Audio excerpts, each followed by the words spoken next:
नमस्कार दोस्तों, मैं आपका दोस्त संजीव। आज के इस वीडियो में हम बात करेंगे नेपोलियन के बारे में। एक सामान्य से परिवार में जन्म लेने के बावजूद किस तरह से नेपोलियन फ्रांस का सम्राट बना और किस तरीके से पूरे यूरोप के ऊपर अपना प्रभुत्व नेपोलियन ने कायम किया। इसके अलावा नेपोलियन के पतन के कारण क्या थे, वो हम इस वीडियो में चर्चा करेंगे। नेपोलियन का जन्म कार्सिको द्वीप के एक मामूली से परिवार में हुआ था। बाद में नेपोलियन पेरिस आ गया और पेरिस में जैकोबिन दल का सदस्य बन गया। जैकोबिन दल का सदस्य बनने के कारण इसको सैनिक का एक छोटा सा पद मिल गया।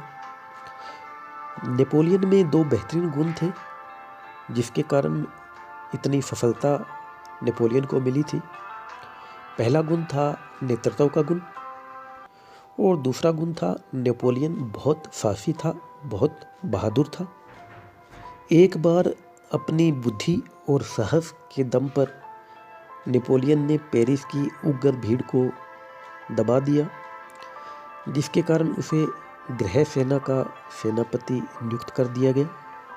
1797 ईस्वी में नेपोलियन ऑस्ट्रिया के विरुद्ध इतावली अभियान पर गया और इस दौरान उसने इटली के बड़े भूभाग पर कब्जा कर लिया।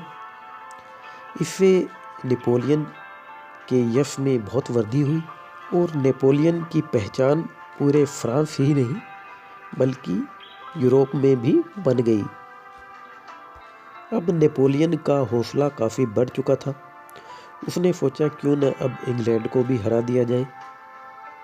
दोस्तों, उस वक्त इंग्लैंड की नौसैनिक शक्ति पूरे विश्व में सबसे अधिक थी। ऐसे में इंग्लैंड को इंग्लैंड जाके हराया नहीं जा सकता था। तो नेपोलियन ने सोचा क्यों ना इंग्लैंड को भारत में आके हरा दिया जाए।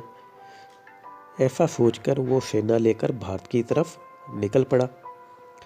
लेकिन इसकी भनक इंग्लैंड को लग गई और इंग्लैंड ने एडमिरल नेल्सन को नेपोलियन का पीछा करने के लिए भेजा। तो नील नदी के किनारे एडमिरल नेल्सन ने नेपोलियन को हरा दिया। इससे नेपोलियन बहुत निराश हुआ और कुछ दिन तक अलेक्जेंड्रिया ही बैठा रहा। कुछ समय बाद नेपोलियन वापस पेरिस आ गया और पेरिस आकर उसने डायरेक्टरी के शासन का तख्ता पलट कर दिया, क्योंकि जनता भी डायरेक्टरी के भ्रष्ट व अयोग्य लोगों से परेशान हो चुकी थी। इसके अलावा फ्रांस की व्यवस्थापिका ने एक प्रस्ताव पास करके नेपोलियन को प्रथम कौंसल के पद पर नियुक्त कर दिया। नेपोलियन के अलावा भी 2 और कौंसल नियुक्त हुए थे।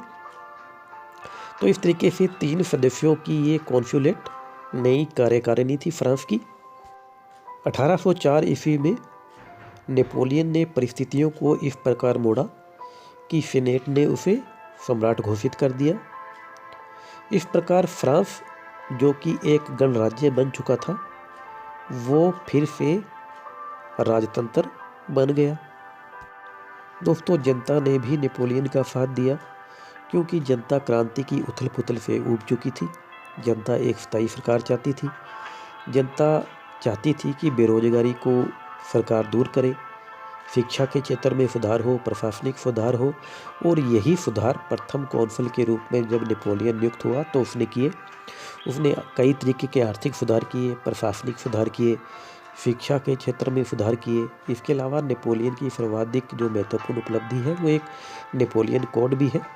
इसके अंदर इसने पारिवारिक अनुशासन, कड़े पिता, आज्ञाकारी पुत्र, पत्नी पति के नियंत्रण में, तलाक की पद्धति कठिन बनाई।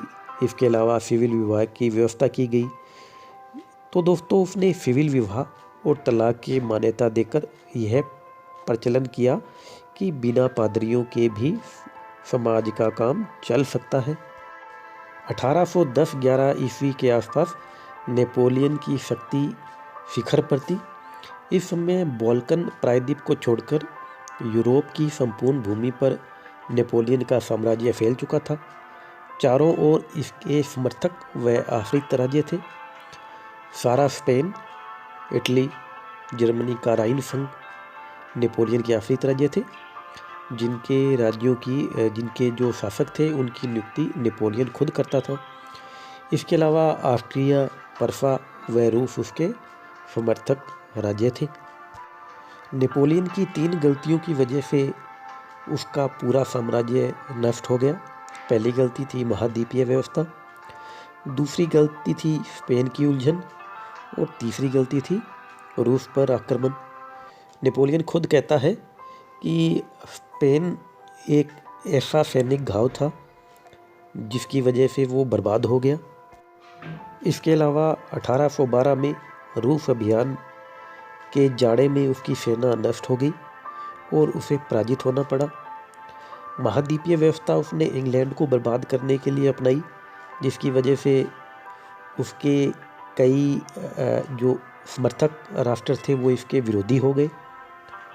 अब दोस्तों सन 1813 में नेपोलियन के विरुद्ध पर्सा, ऑस्ट्रिया, रूस और इंग्लैंड का एक गुट बन गया और ये सेनाएं फ्रांस पर आक्रमण करने के लिए आगे बढ़ने लगी।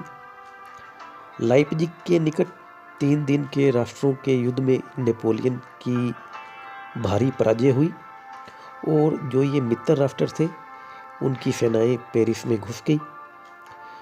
पराजित नेपोलियन को एल्बा द्वीप भेज दिया गया, लेकिन सन 1815 में वो वापस फ्रांस आ गया और फिर सम्राट बन गया।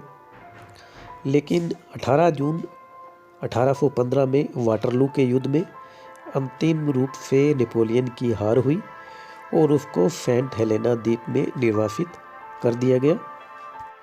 इस तरह से नेपोलियन का पतन होता है।